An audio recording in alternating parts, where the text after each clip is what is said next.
Coming from the information, Chinese AI startup Moonshot seeks more NVIDIA Blackwell chips for next model. Right? So Moonshot K3 came out, I do believe it was last week, and apparently it is absolutely and utterly amaze balls, right? In many areas, it is slightly behind the American frontier models. Apparently, in some areas, it's ahead of the American frontier models. The idea here is that this is an open weights model, so essentially an open source model. Anybody can download it, anybody can use it, anybody can modify it as they see fit, run it on their own architecture, and it basically begs the question of why should you pay open AI to the degree that they're going to be worth $1 trillion when they IPO?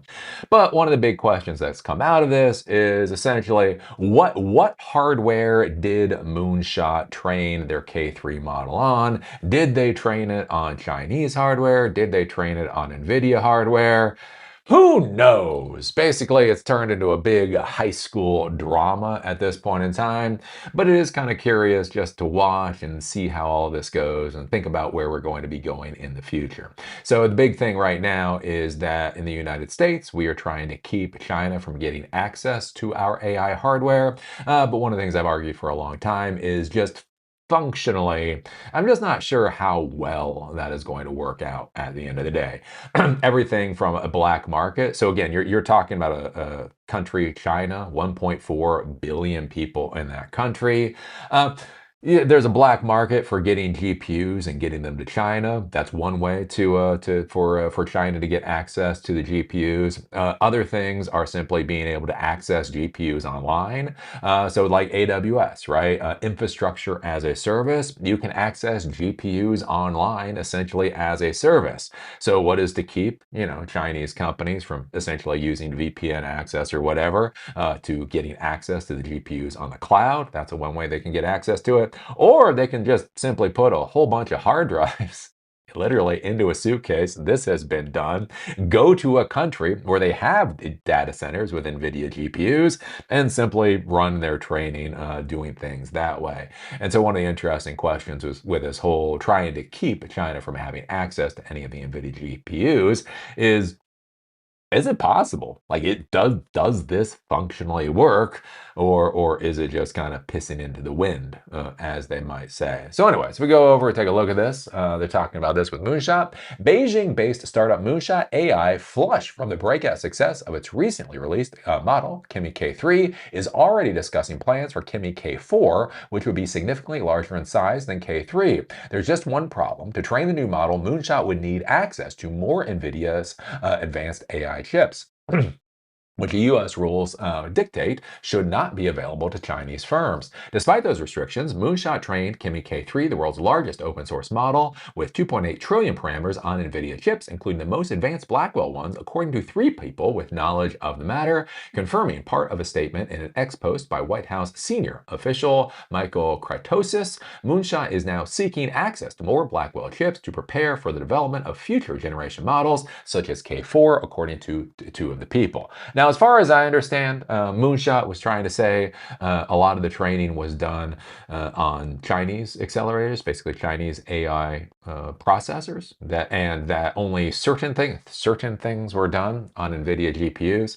That's one of the problems that we're going to be dealing with this whole conversation about like what's going on with the Chinese AI stack. Is in many ways a lot of these companies have to obfuscate what is going on. First, they have to obfuscate what's going on from the United States government, because the United States government is being all bitchy about this AI hardware. But they also have to obfuscate what is going on from the Chinese government, because the Chinese government doesn't necessarily want these companies using American hardware in order to build their products, right? If China is building a competitor, you should be using the Chinese products, even if maybe they're not up to snuff, maybe if they're not good enough. And so kind of one of the interesting things with the story is this whole like understanding what's going on with the Chinese AI stack, as essentially everybody's lying. Welcome to 2026, when everybody lies. So yeah. Let's see here. If we go down, Kratosis claimed Moonshot trained K3 at a data center in Thailand where Chinese access to NVIDIA chips might be allowed under US rules. But Moonshot trained K3 partly in China, according to one of three people. Chinese rules governing cross-border data transfer make it difficult to move the massive data required for pre-training to overseas data centers, the person said. So again, this gets into a bit of the he said, she said on exactly where K3 was trained. In December, the information reported that DeepSeek was training its new AI model using Blackwell chips that had been smuggled into China.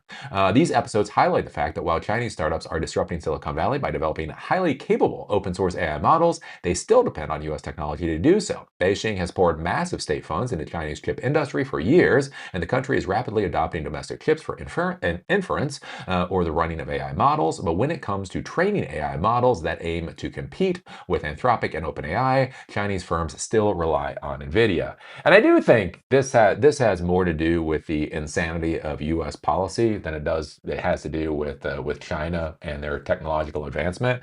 Remember, a lot of this technology was available for China to use until relatively recently.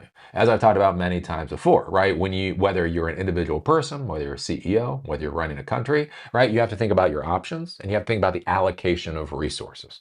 Just because you can do something, just because you have the money or resources to do something, doesn't mean that's necessarily a good allocation of resources. So for China, if China is able to buy American silicon, American GPUs, and the rest of it, why are they going to develop their own? Or at least why are they going to fast track developing their own when they can already purchase it on the open market? Wouldn't it make more sense that they would invest into different areas? Invest into high-speed rail, invest into to solar, invest into electric cars, invest into other particular areas where they might not be able to purchase that on the open market. I mean, think about that with China and electric vehicles. If China wanted to purchase electric vehicles from global electric vehicle manufacturers, who would they be? Who would they be? They wouldn't be there, right? It's not like China can go out and buy 1 million electric vehicles from Ford, or 10 million, or 20 million, because Ford just doesn't care. So if it's going to take you a lot of money and resources in order to push, GPU advancement ahead, but you can buy that on the open market, why not focus that on technology? Why not focus those resources on initiatives where there is no real competition? And so one of the big things to understand about all of this is that the United States has pulled Chinese ability to access a lot of this technology incredibly quickly and in ways that most of us wouldn't expect and are actually kind of surprised that it's legal, right? I've talked about this before with ASML. Remember with ASML, it's not simply that the United States is preventing China from purchasing ASML equipment, right? The lithography machines to actually create wafers and all that kind of thing.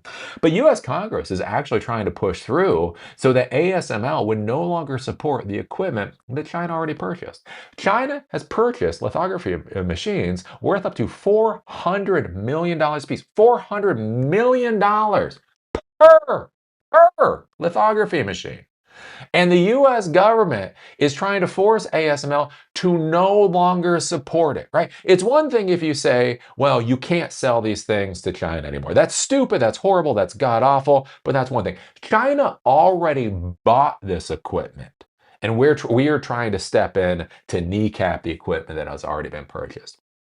So again, when we talk about this whole stuff about China being behind the United States, there are, in fact, reasons for it. To assemble enough computing power to train K3, Moonshot tapped into at least 2 different Chinese cloud firms with Blackwell chips, according to 3 people.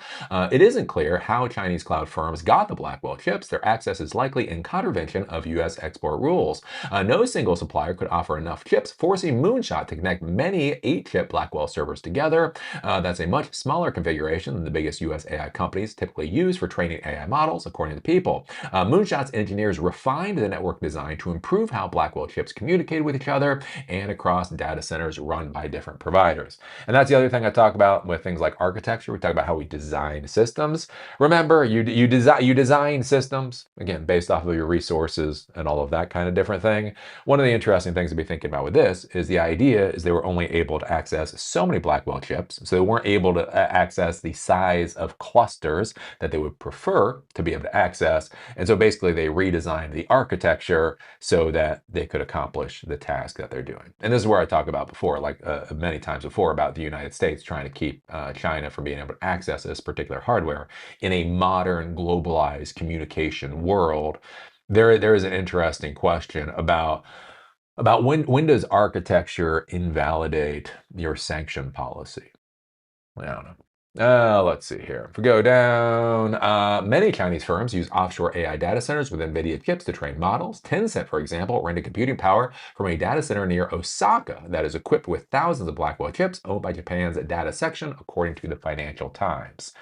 And so anyways, there's all these different ways that Chinese companies are able to get around the export restrictions that have been put on them by America, again, for things like these Blackwell chips. And so we will see going into the future how all this works out. I mean, what happens when everybody is lying? What happens when everybody's trying to obfuscate reality? How do you figure out what the truth actually is at the end of the day? That is going to be an interesting question, right? So anyways, what do you think about this? What do you think about Moonshot needing more NVIDIA GPUs in order to train their next K4 model? What do you think about Moonshot training their K3 model? Maybe they needed a lot of NVIDIA GPUs, or maybe they needed none. What would you bet on? What would you bet on? Put your thoughts down below. If you like these episodes, do remember they're on Spotify and on Apple Podcasts. Link is down below. If you want to follow me on LinkedIn, there's a link down there too. With that, see y'all later.